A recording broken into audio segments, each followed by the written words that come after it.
All right, a little while back, guys, I gave you a survival blueprint of what to do if Michigan's power grid completely collapsed under some type of foreign cyber attack or just flat out warfare. We talked about where you should hide, how you could survive, and honestly, how to protect your family and loved ones. But what if the threat to our grid isn't some type of foreign actor anymore? What if the entity that finally breaks Michigan's infrastructure is a multi-billion-dollar corporate vampire that just moved in down the street from you with the blessings of all of our local politicians? Right now, a silent architectural re-engineering is sweeping across the Great Lakes state. While developers tell us these mega AI projects are green and harmless, the catastrophic reality playing out across other states proves completely otherwise. So today, we're asking the ultimate question. What happens when a mega data center completely compromises Michigan's grid and makes our own communities completely uninhabitable? And guys, to understand how close we are to this kind of reality, you have to look at the sheer scale of what just broke ground right here in Saline Township.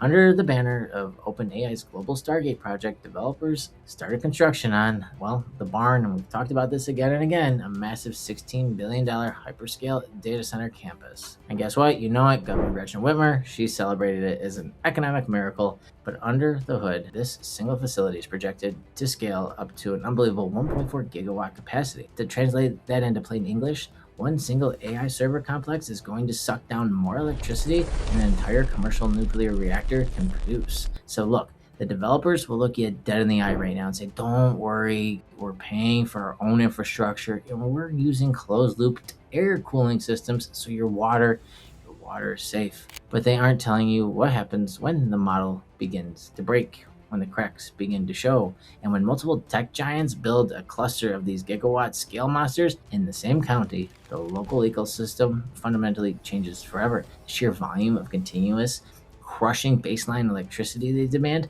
puts our entire grid on a knife's edge.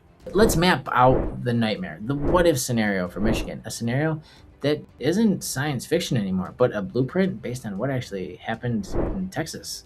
Imagine it's January. Just like we had just had a brutal, record-breaking polar vortex slams the temperatures plummet to 15 to 30 degrees below zero. The home furnaces across the state kicking in maximum overdrive, putting immense strain on DTE and consumers' energy. Under normal circumstances, and it's happened before, the grid could manage. But now you have multiple 1.4 gigawatt AI data centers running complex, heavy machine learning loops simultaneously. The grid faces a catastrophic power deficit. When the grid hits the breaking point, who gets turned off first? In a crisis, big tech corporations hold massive ironclad priority contracts. To prevent a total statewide blackout, utility companies, they will initiate rolling blackouts. Your subdivision, it gets to go dark, your pipes begin to freeze, and your family is left shivering in the pitch black. Down the road, behind highly secured fences, the AI data center, it will stay fully lit, sucking down the remaining lifeblood of Michigan's electrical grid so people across the globe can generate AI images. But guys, it gets worse. What happens when the public grid drops entirely? To keep their precious AI from going offline for even a microsecond, these data centers deploy massive industrial scale backup systems.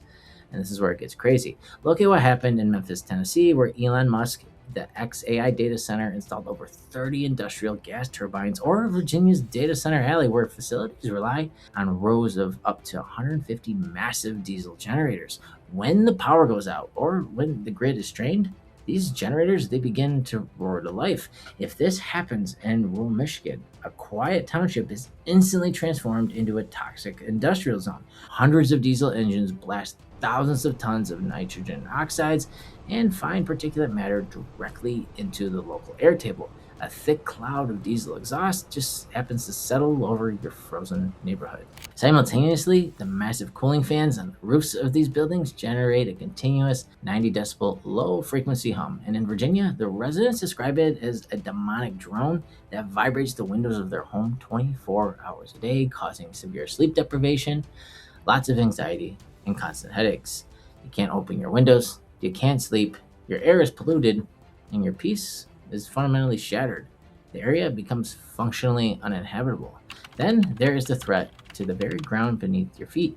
Even with closed-loop air cooling systems, the massive infrastructure, the data center operations, and the auxiliary tech support still alter the local water dynamics. When multiple industrial megastructures are concentrated over Michigan's fragile glacial aquifers, they act like a giant straw. If an aquifer's water table drops rapidly due to massive industrial disruption, it triggers a terrifying chemical chain reaction for the surrounding residential wells. So any of those of you on well water. And as the water level plunges, private residential wells, which are typically pretty shallow, run completely dry. Worse, the sudden shift in the underground water table causes naturally occurring heavy metals in Michigan soil like arsenic to concentrate heavily into the remaining water pool. Your private well doesn't just run dry, the water that's left becomes highly toxic. The old adage of I'll just live off my own well, I have my own water supply, is completely neutralized when the corporate giants compromise the entire local water table. So if the coming corporate land grab can pollute your air and can threaten your water and crash your grid, how do you actually ever prepare for this? If you live anywhere near a targeted tech township, the standard survival plan, it needs a complete overhaul and a complete upgrade. Step one, guys, deepen and filter your own water supply. If a mega project is approved anywhere